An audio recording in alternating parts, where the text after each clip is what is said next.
விடுதலை சிறுத்தைகள் கட்சியோட ஒரு மிகப்பெரிய மாநாடு நடத்தினாங்க. அதுவும் தமிழ் தேசிய எழுச்சி மாநாடு நடத்தினாங்க. அந்த மாநாட்டை வச்சு பலவிதமான பாராட்டுக்களை பெற்றாரா திருமாவளவன் பார்த்தா அதை விட கொடூரமான விமர்சனங்களை பண்ணிட்டு இருக்காங்க.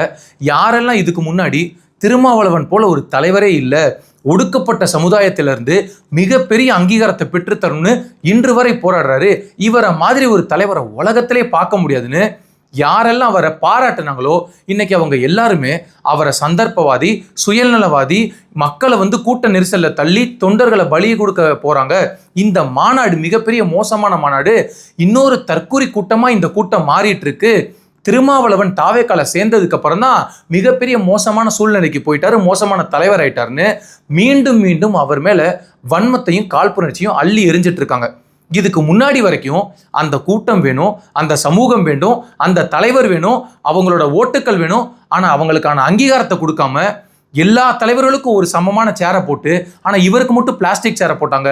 ஆனா இன்னைக்கு தாவேக்கால சேர்ந்ததுக்கு அப்புறம் பிளாஸ்டிக் சேரையும் தள்ளி விட்டு, ஸ்பெஷல் சேரையும் தள்ளி விட்டு, மினிஸ்ட்ரியில ஒரு சேர் கொடுத்திருக்காரு.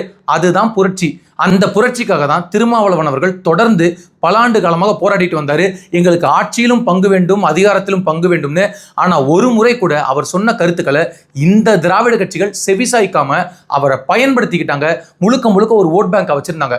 இந்த மாநாடு நடத்தினதுக்கு பல இன்னல்கள் அவருக்கு ஏற்பட்டிருக்கு, அதை மறுக்கலை, அது இல்லைன்னு சொல்லலை. அந்த மாநாட்டில் பலவிதமான சம்பவங்கள் நடந்திருக்கு. அந்த தொண்டர்கள் எல்லாருமே அவர் மேலே இருந்த அன்பின் மிகுதி காரணமாக பலவிதமான வேலைகளை பண்ணிட்டாங்க. ஆனால் அது எல்லாமே சரி செய்து கொள்ளக்கூடிய தவறுகள் தான்.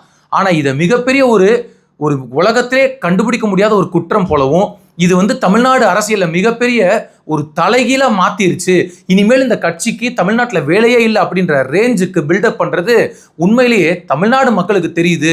இவர் விஜய் கூட சேர்ந்ததை தாங்க முடியாம தான் காழ்ப்புணர்ச்சியிலையும் பொறாமையிலையும் வன்மத்திலையும் பேசுறாங்க.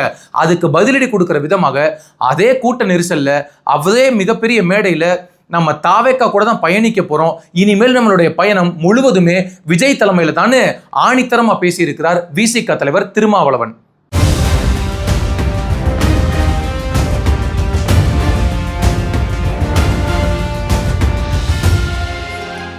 ஒரு கட்சி ஒரு மாநாடை நடத்தி முடிக்கிறதுக்குள்ள அவங்க எவ்வளவு பாடுபடுவாங்க, எவ்வளவு கஷ்டப்படுவாங்க அப்படின்றது அந்த கட்சியில் இருக்கக்கூடிய மூத்த நிர்வாகிகளுக்கும் தலைவர்களுக்கும் நல்லாவே தெரியும்.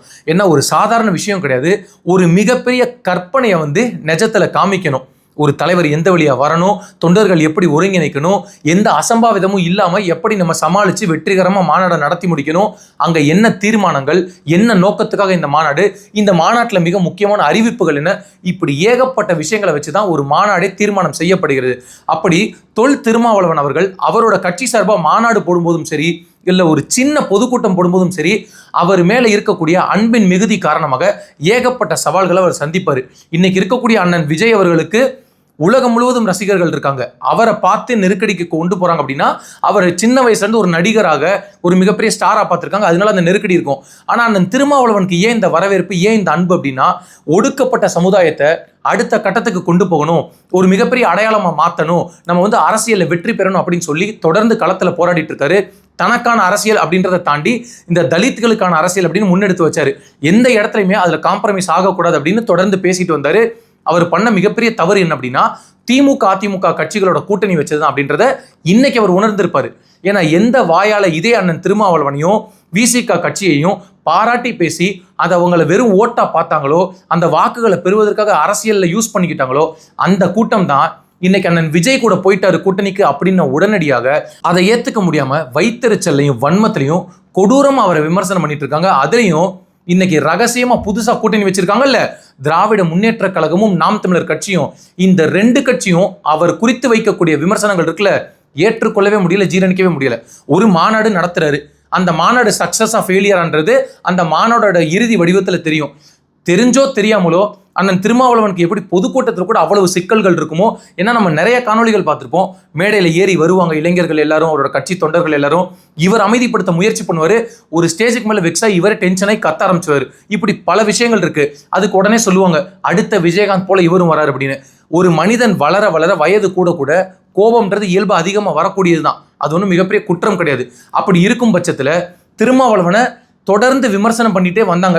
எப்போ இவர் தாவேக்கா கூட கூட்டணி போனாரோ, இப்போ இந்த ஒரு மாநாடு ஒன்று நடத்தினாரு. எழுச்சி மாநாடு, தமிழ் தேசிய மாநாடுன்னு.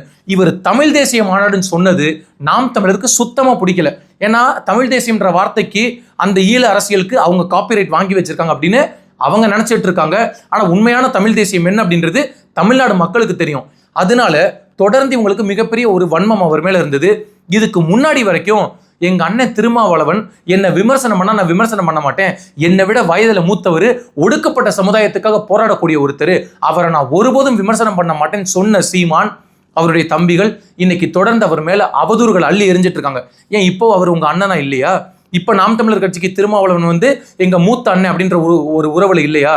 முழுக்க முழுக்க அரசியல் காரணங்களுக்காக இந்த மாதிரி வேலைகளை அவங்க தொடர்ந்து பண்றாங்க. ஆனா இது நாம் தமிழருக்கும் திமுகவுக்கும் மிகப்பெரிய ஆபத்து, மிகப்பெரிய அவமானத்தை தமிழ்நாடு மக்கள் மத்தியில் ஏற்படுத்துது அப்படின்றத இந்த ரெண்டு கட்சியும் இன்னமும் உணரல. இப்ப இந்த மாநாடு அந்த கூட்டத்துல ஒரு மிகப்பெரிய ரேம்ப் வாக் வைக்கணும்னு அவர் முடிவு பண்ணியிருக்காரு. அவர் மேடையில ஏறின நொடியிலிருந்து அவரால் கூட்டத்தை கட்டுப்படுத்தவே முடியல. அவர் மேல கடுமையான அன்பை பொழியிறாங்க. அவரை பார்க்கணும்னு நினைக்கிறாங்க, தொடணும்னு நினைக்கிறாங்க, ஆற தழுவணும்னு நினைக்கிறாங்க, செல்ஃபி எடுக்கணும்னு நினைக்கிறாங்க, அவர் கூட வீடியோ எடுக்கணும்னு நினைக்கிறாங்க. இப்படி ஏகப்பட்ட விஷயங்கள் எல்லாத்துலயுமே அவர் கொலாப்ஸ் ஆகி ஒரு ஸ்டேஜ்ல என்ன ஆயிடுறாருன்னா மூச்சை விட முடியாம கஷ்டப்படுறாரு. ஒரு ஸ்டேஜுக்கு மேல அவரை ப்ரொடெக்ட் பண்றது மிகப்பெரிய சவாலா மாறிடுச்சு. அந்த தொண்டர்களுக்கு இன்னமும் முழுக்க முழுக்க அண்ணன் பின்னாடி ஓடுறாங்க. அவரை அட்டாக் பண்ணணும், அவரை தள்ளி விடணும், அவரை ஏதாவது பண்ணணும் அப்படின்ற நோக்கம் கிடையாது. ஒரு கட்சியின் தலைவன் அந்த தொண்டர்கள் அவர் மேல வச்சிருக்கக்கூடிய அன்பு, இது அண்ணன் விஜய்க்குமே நடக்கும், இது இல்லைன்னே சொல்ல முடியாது. ஆனா இந்த சந்தர்ப்பத்தை இது ஒரு அடுத்த தற்கூரி கூட்டமா மாறுதுன்னு இன்னைக்கு உண்மையாகவே இருக்கக்கூடிய இந்த நாம் தமிழர் கூட்டம் சொல்லுது. யாரு தற்கூரி அப்படின்றது அவங்க மனசாட்சிக்கு தெரியும். என்ன சொன்னாலும் நாங்க முட்டு கொடுப்போம்னு நினைக்கிறது யாருன்றது அவங்களுக்கு தெரியும். விர்ச்சுவல் வாரியர்ஸையோ இல்ல விடுதலை சிறுத்தைகள் தொண்டர்களையோ விமர்சனம் பண்றதுக்கு நாம் தமிழருக்கு தகுதி இருக்கான்னு கேட்டா தகுதி கிடையாது. இன்னைக்கு கொஞ்சம் கூட ஈழ அரசியலை கையில் எடுத்து, தமிழ் தேசிய அரசியலை கையில் எடுத்து, எந்த திமுக என் இனத்தை கொன்றொழித்த எதிரின்னு சொன்னாங்களோ அந்த எதிரி கூட கை கோர்த்துக்கிட்டு விஜய் காங்கிரஸ் கூட போனது தவறு, திருமாவளவன் விஜய் கூட போனது தவறுன்னு பேசுறதுக்கு தார்மீக அருகதை உங்களுக்கு இருக்கா? அவர் என்ன பண்ணிட்டாரு? திருமாவளவன் ஒரு மாநாடு நடத்தினார். அந்த மாநாட்டில் இயல்பான ஒரு விஷயம், வடிவேலு டயலாக் ஒன்று இருக்கும், இதெல்லாம் அந்தந்த சீசன்ல அவன் சாப்பிட்றதான்னு.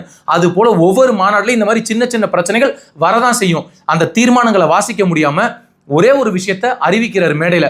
அதுதான் இங்க இருக்கிற எல்லாத்துக்கும் வயிற்றுல புளிய கரைச்சு நெஞ்சில வேலை பாய்ச்சிருச்சு. என்னுடைய கூட்டணி தாவேக்கா கூட தான், முதலமைச்சர் விஜய் தலைமையில நம்ம தொடர்ந்து பயணிப்போம், நமது பயணம் அங்கதான்னு அறிவிச்சிட்டாருங்க. இதுதான் உங்களால ஜீரணிக்க முடியல, ஏத்துக்க முடியல. திருமாவளவன் நம்ம கூட இருந்தாரு, எப்படி இருந்தாரு? நம்ம சொல்றதை கேட்டுட்டு ஒரு சீட்டோ 2 சீட்டோ கையை கட்டிட்டு நின்றுட்டு இருந்தாரு, நிக்க வச்சிங்க. அந்த வெளிப்பாடு தான் பொறுத்திருந்தாரு, வெடிச்சு சதுரிட்டாரு. இப்ப நமக்கு எங்க மரியாதை இருக்கு, நமக்கு எங்க அங்கீகாரம் இருக்கோ அந்த இடத்துல இருக்காரு. இத்தனை ஆண்டு காலம் திராவிட கட்சிகள் பேசியிருக்கு, ஆட்சியிலும் பங்கு அதிகாரத்திலும் பங்கு பேசுனா வாயை திறக்கிறது இல்லை. அப்படியெல்லாம் பேசக்கூடாது, அதுக்கு வாய்ப்பே இல்லை, சாத்தியமே இல்லை. நாங்கள் சொல்றதை கேட்டுட்டு நாங்கள் கொடுக்குற சீட்டை நோட்டை வாங்கிட்டு எங்களுக்கு அடிமையாக இருக்கணும்னு மீண்டும் மீண்டும் அடிமைத்தனம் பண்ணிச்சு இந்த திராவிட கட்சிகள். ஆனால் முதன்முறையாக தமிழ்நாடு அரசியல் வரலாற்றில் உங்களை நான் தலித்தா பார்க்கல, தலைவனா பார்க்குறேன், என் சகோதரனா பார்க்குறேன், நீங்கள் வாங்கன்னு சொல்லி எல்லாருக்கும் சீட்டு கொடுத்து அமைச்சரவையிலையும் இடம் கொடுத்துருக்காரு. வெளியிலேருந்து வந்த கூட்டணி கட்சிகளுக்கும் அமைச்சரவையில் இடம் கொடுத்துருக்காரு. இந்த புரட்சியை ஏற்படுத்தினதுனால தான் அண்ணன் விஜய் மேலே இவங்க எல்லாத்துக்கும் பயங்கரமான கோவம். இவர் அரசியலே புரட்டி போடுறாரு, நம்மளோட வியாபாரத்துக்கு வேட்டு வைக்கிறாரு அப்படின்னு நினைச்சுதான் இப்ப எல்லா எதிரிகளும் ஒன்று சேர்த்து கை கோர்த்து நிக்கிறாங்க. திருமாவளவன் அவர்களை விமர்சனம் பண்ண வேண்டிய அவசியம் என்ன? நாம் தமிழர் தம்பிகள் தொடர்ந்து யாரை விமர்சனம் பண்ணீங்க? விடிஞ்சா திமுக, தூங்குனா திமுக, எந்திரிச்சா திமுக, படுத்திருக்கும் போதும் திமுகவை நினைச்சுக்கிட்டே படுத்திருக்குது. அப்படி அந்த கட்சியை விமர்சனம் பண்ணிட்டு சமீபத்துல இந்த 3 மாதத்துல திமுகவை எங்கேயாவது விமர்சனம் பண்ணியிருக்கா நாம் தமிழர்? கேட்டா சொல்லுவாங்க இப்ப ஆட்சியில தாவேக்கா தானே இருக்கு அப்படின்னு. அப்ப ஆட்சியில இருக்க தாவேக்காவை விமர்சனம் பண்ணுங்க, ஆனா திமுக ஏன் புனித கட்சியா மாறுச்சுன்னு கேள்வி கேட்டா பதில் சொல்றதுல. இந்த திமுக என்ன வேலைத்தனம் பண்ணுதுன்னா, தொடர்ந்து அண்ணன் திருமாவளவனை அடக்கி ஒடுக்கி கீழே உட்கார வைக்கணும்னு நினைச்சாங்க. அவர் எந்திரிச்சு மேலே ஏறி நின்று ஸ்பெஷலா ஒரு சேரை போட்டு மினிஸ்ட்ரியில இடம் வாங்கிட்டு ஒரு நல்ல பாராட்டப்படக்கூடிய தலைவனா வந்துட்டாரு அப்படின்ன உடனே இவங்களால ஏத்துக்க முடியல, ஜீரணிக்க முடியல. ஒரு சந்தர்ப்பவாதி, அவர் ஒரு சுயநலவாதி, அவரை போல ஒரு வித்தியாசமான அரசியல்வாதிகள் யாருமே கிடையாதுன்னு அவரை கீழ்த்தரமா நீங்க விமர்சனம் பண்றீங்களே, உங்களுக்கு பிரச்சனை என்ன? அவரோட தத்துவத்துல உங்களுக்கு பிரச்சனையா, கொள்கையில பிரச்சனையா, அது குறித்து பேசுங்க. ஆனா இந்த கட்சியோட மாநாடை பத்தி நீங்க ஏன் கவலைப்படுறீங்க? நாம் தமிழர் கட்சி தொடர்ந்து தோல்வி அடைஞ்சிட்டே இருக்குமா?